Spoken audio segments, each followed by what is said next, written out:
So trying to get stronger in the gym, build muscle, I'm going to keep this as simple as possible, right?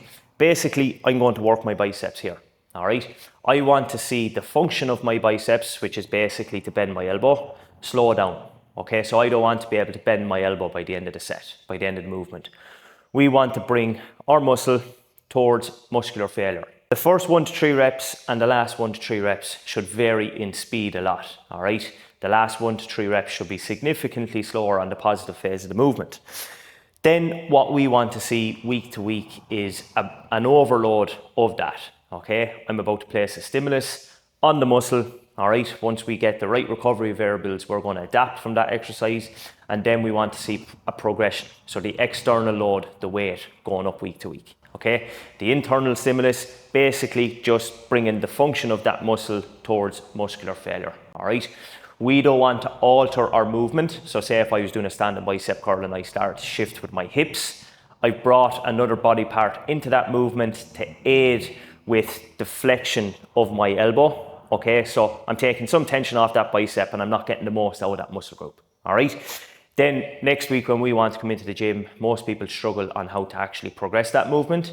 So essentially, if we added more weight, that could be, an overload, but that's not practical week to week. So what I would suggest to most people is on the isolation exercises, say a rep progression would be good. So say on the last set of this, I got 65 kg for 9 reps. So I essentially would just basically stay with that until I got like 12, 13 reps. And then maybe I could start the process over again, going to 70, maybe getting 6, 7 or 8 reps. And then just going up on that week to week on reps until I get like 12 to 13, okay? So most people change their program way too much, okay? They don't stay with the same exercises enough to actually see progress. Another thing that we want to do to help standardize our movements as well would be taking the same rest period week to week. So say for example, if I done my top set and I took 3 minutes last week and then done my back off set, but this week I done, my top set and I took 4 minutes and then I went again, or alternatively shorter rest period like 2 minutes, well then we're not standardizing our lifts in the gym.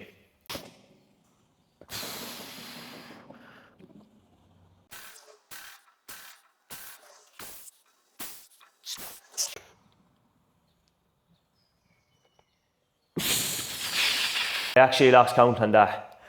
I think it was 9, could have been 10. If you've done in-person PT with me before, you'll know I'm brutal at counting reps. So that's the whole idea of progressions.